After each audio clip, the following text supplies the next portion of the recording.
Bentrovati al meteo. Prevale una certa variabilità sul nostro territorio a causa di correnti umide di passaggio. Vediamo insieme il dettaglio di venerdì 15 maggio. Sul Veneto il tempo risulterà spiccatamente instabile con cielo nuvoloso e piogge sparse ma frequenti su buona parte della nostra regione, fenomeni invece più intermittenti alternati a schiarite soleggiate vedete sul Rodigino e sul Veronese. Temperature minime tra i 12 e i 16 gradi, valori massimi compresi invece tra 21 e 25 gradi.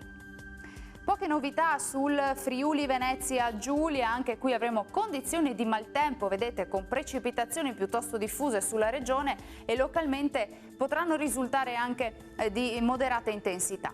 Vediamo anche le temperature, le minime saranno fino ai 17 gradi, massime invece tra i 22 e i 24 gradi.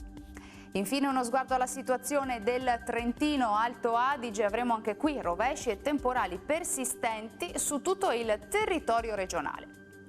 Temperature minime sui 12-13 gradi all'incirca, massime invece fino ai 24 gradi.